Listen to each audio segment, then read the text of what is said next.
बता दें, दिल्ली ब्लास्ट पर बड़ी अपडेट सामने आ रही है। फरीदाबाद से फ़हीम को गिरफ्तार किया गया है। सूत्र बता रहे हैं कि आतंकी उमर का रिश्तेदार है फ़हीम। लाल इको कार केस में इसकी गिरफ्तारी हुई थी और इसके साथ ही साथ अब पुलिस के हाथ ये बड़ी कामयाबी लगी है, जहां फ़हीम की गिरफ्तारी हुई है और फ़हीम जो कि आतंकी उमर का रिश्तेदार बताया जा रहा है। इसके साथ ही साथ आपको बता दें कि उमर जो कि धमाके के वक्त जिस गाड़ी का i20 कार का इस्तेमाल किया गया था उसमें मौजूद था, अब ये भी पुष्टि हो गई है। और उमर के तार किससे किससे जुड़े हुए थे और कैसे इस ब्लास्ट की पटकथा लिखी गई, इस पूरी जांच पड़ताल में फिलहाल पुलिस जुटी हुई है। और इसी कड़ी में बताया जा रहा है कि फ़हीम नाम के शख्स को गिरफ्तार किया गया है। ये सूत्रों के हवाले से बड़ी खबर हम आपको बता रहे हैं। तो दिल्ली ब्लास्ट पर इस वक्त की बड़ी खबर, फरीदाबाद से फ़हीम को गिरफ्तार किया गया है। फ़हीम जो कि आतंकी उमर का रिश्तेदार बताया जा रहा है। इसके साथ ही आपको बता दें कि फ़हीम जिसकी गिरफ्तारी लाल इको कार से की गई है। लाल इको कार इस केस में बड़ी गुत्थी थी, जिसे देर शाम कल पुलिस ने बरामद किया है और इसके बाद अब ये जो जांच का दायरा है और भी आगे बढ़ गया है। फ़हीम से इस पूरे ब्लास्ट को लेकर क्या इनपुट टीमों को मिलते हैं, ये देखना भी बेहद अहम रहेगा। लेकिन फिलहाल जो जानकारी मिल पा रही है उसके मुताबिक आपको बड़ी खबर बता दें, आतंकी उमर का रिश्तेदार फ़हीम जिसे गिरफ्तार किया गया है लाल इको कार केस में, इसकी गिरफ्तारी हुई है। और क्या इसकी संलिप्तता थी इस पूरे मामले में, अब पुलिस ये भी पूछताछ के जरिए जो इन्वेस्टिगेशन एजेंसियां इस मामले की जांच में जुटी हुई हैं, ये देखना बेहद दिलचस्प और अहम रहेगा कि आखिर जो पूरा ब्लास्ट का खाका तैयार किया गया था, पूरी पटकथा लिखी गई थी, इसमें क्या क्या कड़ियां थी, इन सभी कड़ियों को जुटाने में फिलहाल पुलिस जुटी हुई है। तो इस वक्त की बड़ी खबर हम आपको बता रहे हैं दिल्ली ब्लास्ट से जुड़ी हुई, जहां आतंकी उमर का रिश्तेदार फ़हीम को गिरफ्तार किया गया है।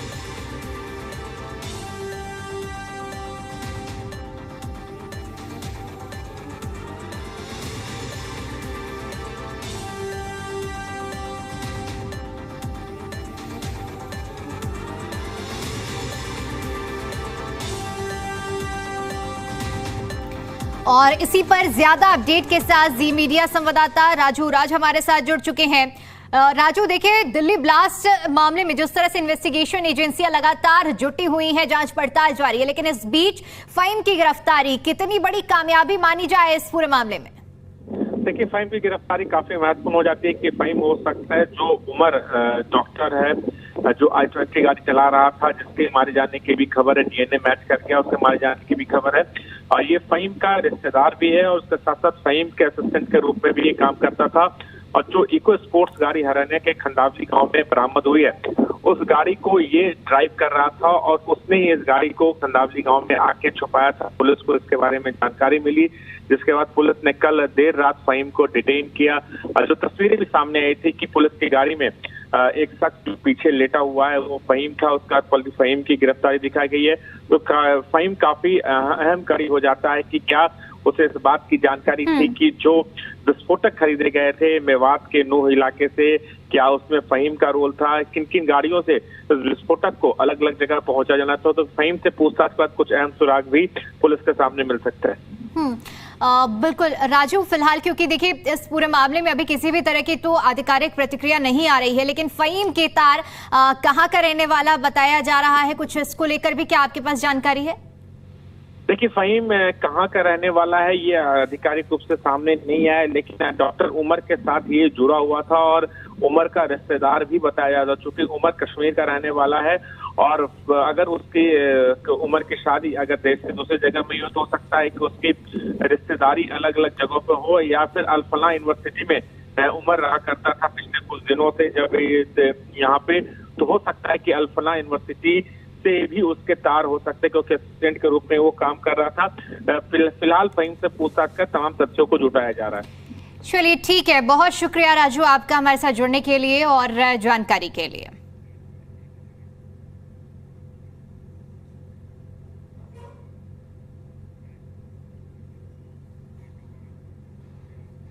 दर आतंकी मॉड्यूल पर एक और खुलासा हुआ है। आपको बता दें कि विस्फोट के लिए 20 लाख रुपए जुटाए गए थे। ये बड़ा इनपुट मिल पा रहा है। आपको बता दें कि बच्चों और महिलाओं के नाम पर फंडिंग जुटाई गई। विस्फोट के पैसे उमर को दिए गए और उमर मुजम्मिल में पैसों पर भी विवाद हुआ था। ये भी जानकारी मिल पा रही है। और इन पैसों को लेकर किस तरह से विवाद हुआ, हालांकि क्यों विवाद हुआ ये स्पष्ट नहीं हो पाया है, लेकिन जो जानकारी मिल पा रही है उसके मुताबिक बताया जा रहा है कि विस्फोट के लिए 20 लाख रुपए इकट्ठे किए गए थे और ये फंडिंग की गई थी। एक तरह से देखा जाए क्राउड फंडिंग की गई थी बच्चों और महिलाओं के नाम पर। बच्चों और महिलाओं के नाम पर जो फंडिंग की गई, इसका जो दायरा था वो इतना बढ़ गया कि अब समझिए 20 लाख रुपए इकट्ठे किए गए। लेकिन विस्फोट के जो पैसे उमर को दिए गए थे, इस पैसे को लेकर उमर और मुजम्मिल के बीच में विवाद भी हुआ था।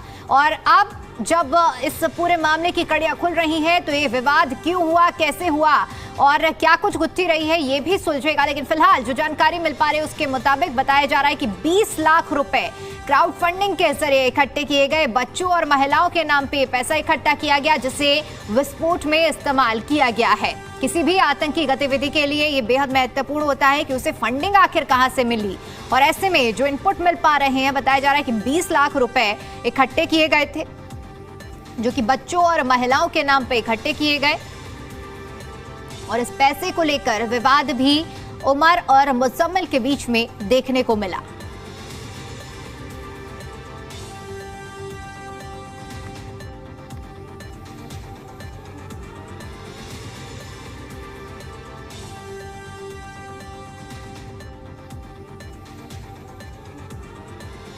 एक और बड़ी जानकारी आपको बता देते हैं। उमर के एक और रूट का पता लगा है। सूत्रों के हवाले से जानकारी सामने आ रही है जिसके मुताबिक आपको बता दें कि मेवात होते हुए फिरोजपुर छिरका पहुंचा और उसके बाद दिल्ली मुंबई एक्सप्रेसवे से वापस लौट कर आया है। तो ये बड़ी जानकारी आपको बता रहे हैं जहां पर उमर का क्या रोड मैप रहा है। अब इसको लेकर भी धीरे धीरे जानकारी सामने आ रही है। ये रूट जिसका पूरा खाका आपके सामने रख रहे हैं। मेवात होते हुए फिरोजपुर छिरका पहुंचा और उसके बाद दिल्ली मुंबई एक्सप्रेसवे से वापस पहुंचा था उमर।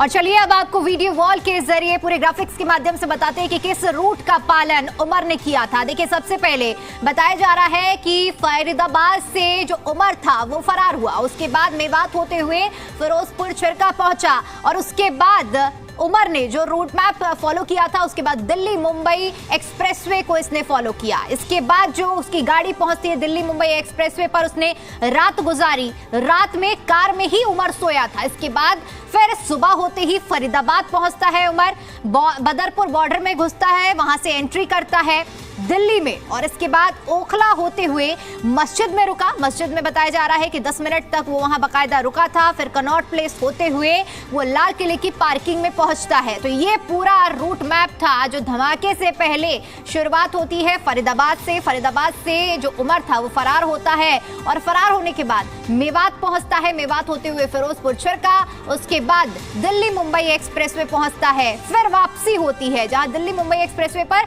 उमर ने रात गुजारी थी। पूरी रात दिल्ली मुंबई एक्सप्रेसवे पर रुका था, ये भी जानकारी मिली है। इसके बाद कार में पूरा रात भर सोने के बाद फिर सुबह एक बार फिर से फरीदाबाद ही वापसी होती है। अब सोचिए, जहां से शुरुआत हुई वहीं पर फरीदाबाद पहुंचता है, बदरपुर बॉर्डर से होते हुए ओखला यानी कि दिल्ली के अंदर प्रवेश करता है और उसके बाद कनॉट प्लेस जैसे पॉश इलाके से होते हुए दिल्ली के लाल किले की पार्किंग में प्रवेश करता है और फिर 6:52 पर दिल्ली में धमाके की आवाज गूंजती है और जिसका सरगना होता है उमर।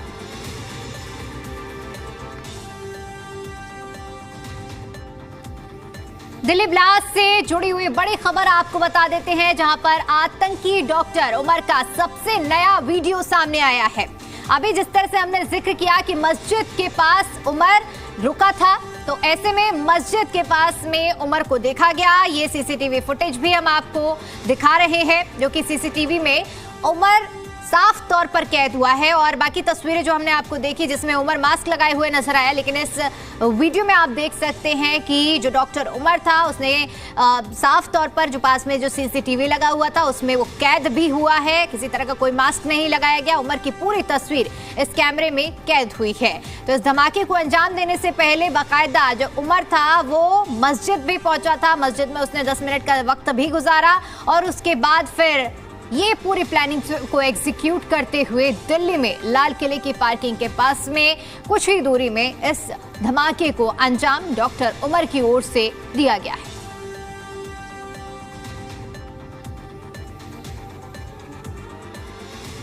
लाल किले पर हुए ब्लास्ट के बाद एक जो परतें हैं वो खुलना शुरू हो गए हैं। दरअसल इस वक्त हम तुर्कमान गेट के पास आसिफ अली रोड के पास मौजूद है। दरअसल जो आतंकी उमर है जिसने ब्लास्ट किया था, दरअसल वो इसी मस्जिद में आया था। हम आपको दिखा देते हैं, हम मस्जिद के बाहर इस वक्त मौजूद है और इसी मस्जिद में जो है आतंकी उमर पहुंचा था। फैज इलाही ये मस्जिद है, आसिफ अली रोड पर स्थित है। दरअसल जब दिल्ली में वो एंट्री करता है बदरपुर से, तो उसके बाद सीधा इसी मस्जिद के अंदर पहुंचता है। दरअसल अब यहाँ पर कई सवाल उठ खड़े हो गए हैं कि क्या जो आतंकी उमर था यहाँ पर किस वजह से आया। दरअसल एक बड़ी मस्जिद है ये और कई इस मस्जिद के अंदर रूम है। आप देख सकते हो काफ़ी बड़ा जो एरिया है ये मस्जिद का है और आपको सीधी हम तस्वीरें वो भी दिखा रहे हैं जहाँ से मस्जिद के अंदर एंटर होती है। तो आप देखते हो वो जो गेट नज़र आ रहा है इसी गेट से उसने एंट्री की है और सामने जो है एक सीसीटीवी नज़र आ रहा है जिसमें उसकी जो तस्वीरें हैं वो कैप्चर हुई है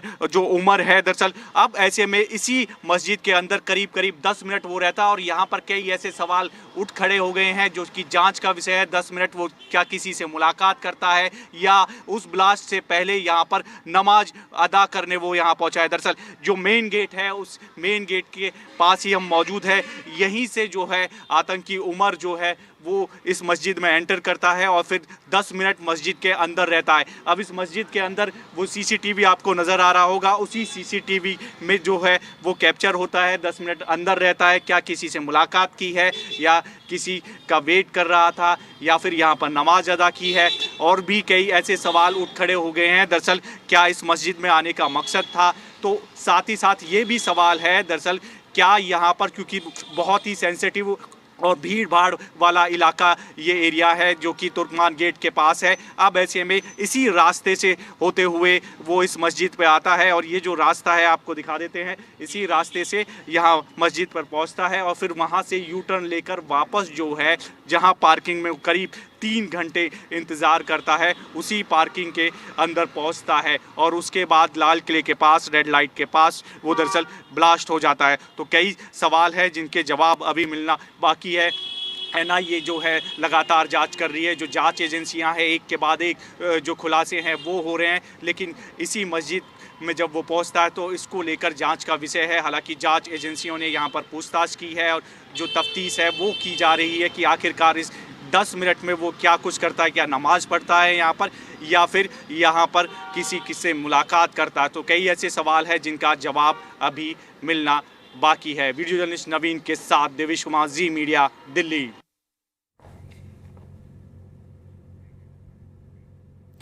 धमाके वाली कार से जुड़ी हुई बड़ी खबर भी आपको बता देते हैं। कनॉट प्लेस भी आतंकी उमर पहुंचा था। कनॉट प्लेस में एंट्री का वीडियो सामने आया है। आपको बता दें कि हमले से पहले कनॉट प्लेस में कार नजर आई थी। ये बड़ी जानकारी आपको बता रहे हैं जो अब धीरे धीरे इस पूरे मामले की गुत्थियां सुलझ रही हैं। इस बीच देखिए ये भी जानकारी आपको दे देते हैं जहां कनॉट प्लेस में एंट्री का वीडियो सामने आया है। धमाके वाली जो कार है उसे देखा गया है। कनॉट प्लेस भी आतंकी उमर पहुंचा था और इसके साथ आपको बता दें कि जब कनॉट प्लेस में एंट्री इस गाड़ी ने की थी, जिस गाड़ी में डॉक्टर उमर सवार था, वो भी वीडियो सामने आया है और आपको जी दिल्ली एनसीआर हरियाणा पर एक्सक्लूसिव वीडियो भी हम आपको दिखा रहे हैं। वो गाड़ी जो कि कनॉट प्लेस में भी स्पॉट की गई है।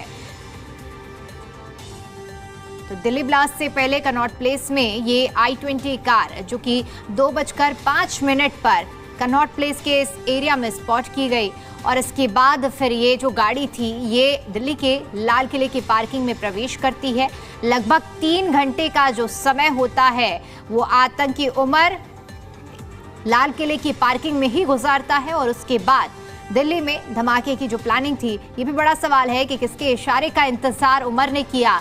3 घंटे का जो समय बिताया, आखिर ये 3 घंटे उमर क्या करता रहा? ये तमाम ऐसे बड़े सवाल हैं जो कि इस वक्त जांच के दायरे में है। 3 तस्वीरें आपकी टीवी स्क्रीन पर हैं। पहली देखिए, ये तीनों तस्वीरें इसी गाड़ी से जुड़ी हुई हैं। पहली जो सीसीटीवी फुटेज सामने आई है, जिसमें आप देखिए कि लाल किले में ये गाड़ी स्पॉट की गई और यहाँ पर जो उमर गाड़ी के अंदर बैठा हुआ है, वो आप देख सकते हैं कि बाकायदा उसने मास्क लगाया हुआ है और मास्क लगाकर बैठा हुआ उमर इस गाड़ी में सीसीटीवी के जरिए कैप्चर हुआ। दूसरी तस्वीर आपको दिखा रहे हैं, फरीदाबाद की है। फरीदाबाद में आप देखिए कि प्रदूषण जांच केंद्र के आसपास में इस गाड़ी को स्पॉट किया गया था। और तीसरी तस्वीर हम आपको कनॉट प्लेस की दिखा रहे हैं। कनॉट प्लेस भी बताया जा रहा है कि जो आतंकी उमर था वो गाड़ी लेकर पहुंचा था। 2:05 का समय जब पास में लगे हुए सीसीटीवी कैमरे में ये गाड़ी कैद हुई थी और उसके बाद फिर ये गाड़ी पहुंचती है और लोगों के लिए काल बनती है। खुद इसमें आतंकी उमर की भी मौत हुई है, लेकिन इसके साथ साथ उन बेगुनाहों ने भी अपनी जान गंवाई है।